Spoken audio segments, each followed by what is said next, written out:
Sundar Singh naquit le 3 septembre 1889 dans le Pendjab, région du nord-ouest de l'Inde. Sa famille, qui pratiquait la religion des Sikhs, majoritaire dans la région, appartenait à la classe dirigeante et put lui apporter de ce fait, de même qu'à ses frères, une instruction poussée. Sa mère, d'une grande piété, avait une affection toute spéciale pour lui et souhaitait qu'il devienne un sadhu. Après avoir assuré son éveil religieux pendant sa petite enfance, elle le confia ensuite à un maître puis à un sadhu sikh qui l'initièrent à la connaissance des écrits sacrés du sikhisme. C'est ainsi qu'il apprit très jeune à lire en sanskrit, langue des textes sacrés hindous, quelques-uns des écrits fondamentaux de sa religion maternelle.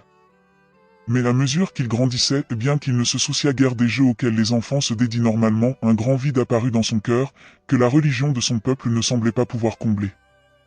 Une soif de plus en plus intense de trouver cette paix chantie, apanage des hommes saints dont sa mère lui avait tant parlé enfant, le saisit. Il se plongea non seulement dans le grand livre sacré des Sikhs, mais encore dans les écrits religieux hindous ainsi que dans le Coran dans l'espoir de trouver la paix. Mais le résultat en fut au contraire une plus grande frustration. Le maître et le sadhu auquel sa mère l'avait confié ne purent combler non plus cette intense soif spirituelle qui l'habitait. À l'adolescence, il fut envoyé dans une école tenue par la mission presbytérienne américaine pour parfaire son éducation. C'est là qu'il entendit pour la première fois des versets tirés de la Bible, ce qui provoqua une grande colère face à cette religion d'étrangers. Une première lecture du Nouveau Testament ne fit qu'augmenter sa haine du christianisme. Peu de temps après, il eut la douleur de perdre sa mère, suivie de peu dans la mort par son frère aîné. Ces événements tragiques le jetèrent dans le désespoir car il savait qu'il ne les reverrait jamais. Pire. Confronté pour la première fois au deuil, il dut admettre que sa religion ne lui était d'aucun secours, car elle n'était pas capable de lui dire sous quelle forme renaîtraient sa mère et son frère. Toute vie était soumise à l'implacable loi du karma, ce qui lui était insupportable. Son obsession de trouver la vérité redoubla et il se jeta dans toutes sortes de pratiques spirituelles, dont le yoga qui avait pour effet de l'aider, mais de manière passagère. Tout en reconnaissant que la Bible contenait de bonnes choses, il considérait qu'aucune religion ne pouvait être supérieure à l'hindouisme. Considérant les missionnaires de la mission évangélique comme des agents étrangers venus corrompre son peuple, son fanatisme antichrétien atteignit son apogée à cette époque. Un jour saisi de colère, il déchira son exemplaire de la Bible et la brûla, expliquant que le christianisme était une religion fausse, et qui plus est étrangère. Considérant qu'il était probablement arrivé à une impasse dans sa vie sans avoir atteint la paix, il envisagea de se suicider afin de pouvoir commencer une nouvelle vie, selon la loi du karma. À cette époque, il avait 15 ans.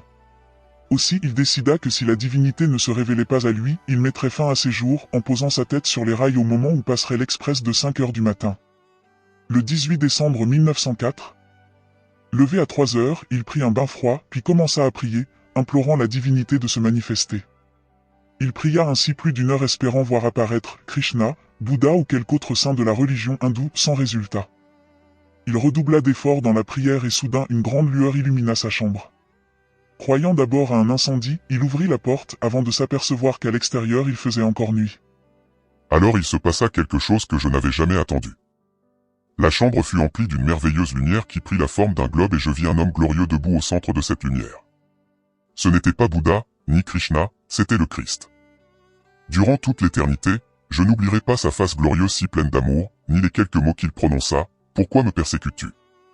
Je mourus pour toi j'ai donné ma vie, je suis le sauveur du monde. » Ces mots furent inscrits comme en lettres de feu sur mon cœur. Le Christ que je croyais mort était vivant devant moi. Je vis la marque des clous, j'avais été son ennemi mais je tombai à genoux devant lui et l'adorai.